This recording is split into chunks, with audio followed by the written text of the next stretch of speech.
Hey guys, I wanted to drop in just real quick and make a video about the incident the other day where a Columbus police officer was shot in the line of duty while in pursuit of a vehicle that was occupied by 3 armed bank robbery suspects.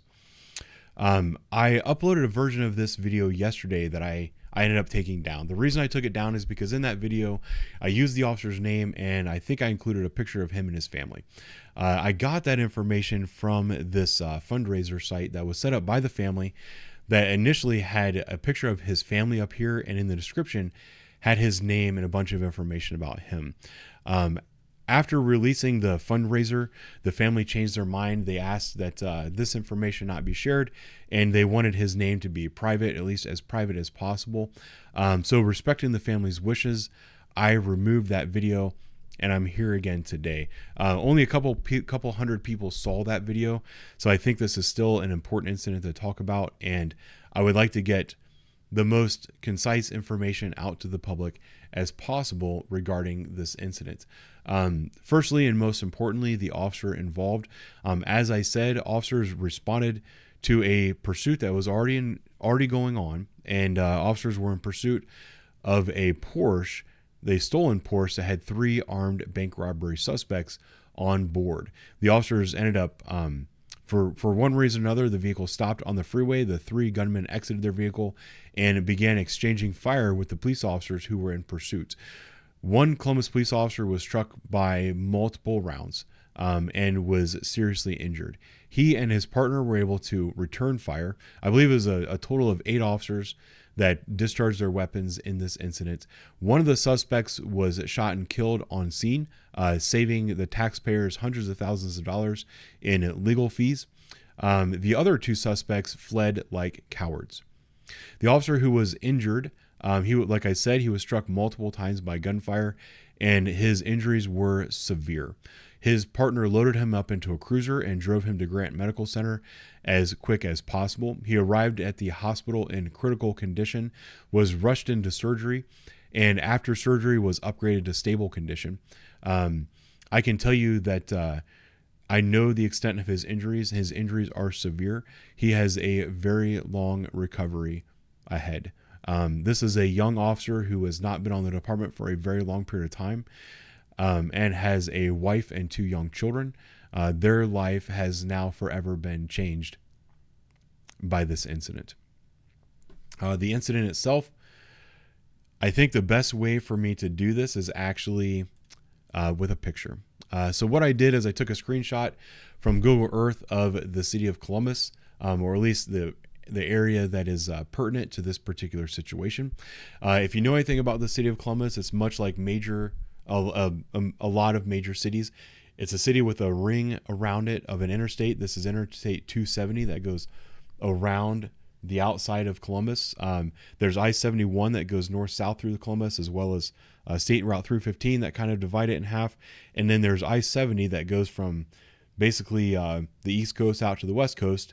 Not completely, but damn near. And it cuts through Columbus on the bottom third. And that is down here in this area. If you can see my cursor, I've got these lines drawn. So this is an incident that these suspects, they thought they were very smart. They thought they were talented, and they thought that they could pull off the caper of the century, like something that they'd seen on TV. So the beginning of this incident occurred over here on the east side of the city, actually in a suburb east of Columbus, in a town called Whitehall, Ohio. The suspects went into a Porsche dealership, I think it's called Buyer's Porsche, and did a takeover style robbery. That's where you go in to a building, you order everyone to get to the ground, and you make your demands. They demanded keys to a Porsche. They were given keys to a Porsche. There's some video and images of that I can show you here in a moment. The suspects then, I believe, got onto 270. And, sorry, 10TV's video just plays randomly. So they got in a vehicle. I believe they headed south on 270 and then took I-70 across town. I'm assuming that it was their belief that since they stole the vehicle in this part of town, there would be police officers looking for them on the east side of the town. So they drove all the way to the west side of town to rob a bank. They went to a suburb west of Columbus called Hilliard, Ohio, and they committed an armed takeover robbery at a Fifth Third Bank, which is indicated by this circle here. They went into the bank with their guns, and I'm assuming they did the same kind of robbery that they did at the first place, where they told everyone to get on the ground. I'm assuming they went into the vault, got a large sum of money. They exited the bank, and they were actually confronted by Whitehall police officers. When the Porsche was stolen over in Whitehall, they began looking up the GPS tracker that was on that Porsche. So the suspects traveled westbound. The officers were not too far behind. They located the stolen vehicle at the bank, parked at the bank, and waited outside for the suspects. I did see a news clipping where it said the sergeant for Whitehall Police said they decided to wait outside the bank for the suspects to walk outside because they were afraid if they confronted them inside the building, there might be a firefight and there might be innocent people that were harmed. So they waited for the suspects to come out. I actually have a little bit of video of that I'll put in right here. Police! Hands up! Don't move! Don't move! Do not move! Do not move! Don't move! 103 rammed his way out. He's going out towards Hilliard. So the suspects came out of the bank. They attempted to hold them at gunpoint. The suspects did not comply, got in their vehicle, and rammed through this kind of small barricade that Whitehall Police Department had set up. Whitehall Police Department got on the air and said, hey, we just had a stolen Porsche, and they committed a robbery on a bank. They just rammed through our barricade, and they're fleeing again. This made the pursuit authorized. The pursuit went down to I-70, and then they started traveling eastbound once again. The officers with Columbus Division of Police got engaged in the pursuit, probably somewhere in this area here, as this is where their jurisdiction picks up. The vehicle stopped where I have this fuzzy little green dot. This is the intersection of West Mound Street and 70 eastbound. The vehicle came to a stop. The 3 occupants of the vehicle exited the vehicle and began opening fire on responding officers. The 1 officer was struck multiple times. We know that story. And the 1 suspect has died. The other 2 suspects fled like cowards. About 12 hours later, I'm assuming there was some information found on the dead suspect that led investigators to believe that there's information related to the robbery and shooting up here at a house in North Linden. I don't remember the address. But a search warrant was executed at that house. 2 people were taken into custody. One of them is believed to be a suspect that was involved in the incident. The other one, I don't have any information on. That is the information that we have at this point in time. So when you look at the plan that they had, they can only imagine that they lived up in North Linden. So they traveled to Whitehall, where nobody would know them, to commit a robbery. Then traveled all the way to the west side of town, thinking that all the police would be over there looking for them, committed another robbery, and then were pursued into this area where I believe their goal was to ditch their vehicle and get a ride back to North Linden. Thankfully, they were unable to complete their plan. Officers intercepted them and did what they were supposed to do.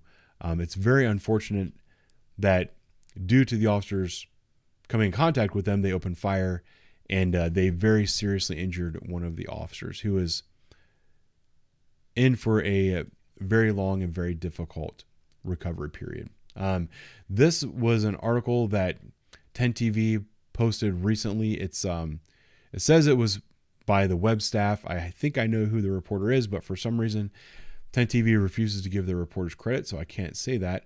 But this is the best article I found that kind of documents everything that happened. If you can just take down the title and you can look it up yourself if you want to read it and follow along on your own. It does have a little bit of video here. Watch as one of the suspects runs. And that was actually the voice of Lacey Crisp, who I believe wrote the article. But you can see the suspects ran into the building, robbed the Porsche dealership, and in a moment you're going to see the Porsche drive away. This is the stolen Porsche that was used in the incident, that was also used in the bank robbery that police were pursuing and was involved in a gun battle. And then there's some footage of the Fifth Third Bank that was robbed. More footage of that. And then I already showed you this clip of Whitehall officers attempting to stop the vehicle before it could take off. This is what the interstate looked like afterwards, which was a horrible event. And then there's also some statements from FOP Vice President Brian Steele, as well as Assistant Chief Greg Bacher, who is acting as chief, as I don't believe the chief was in town at the time of the incident, and just more information. New at 6. Sorry about that. This right here is a picture of the third suspect that is still at large that police are still trying to identify. It's not the best picture in the world. It's the best picture that we have to go off of right now.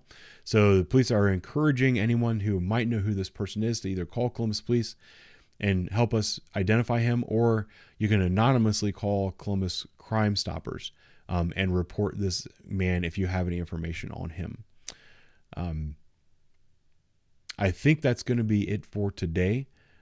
Thanks for watching. I hope you now have a better understanding of this incident. Please keep the officer and his family in your prayers, as this is an incredibly difficult time for them. And the officer particularly has a very long road to recovery ahead. Thanks for watching. I'll talk to you guys later.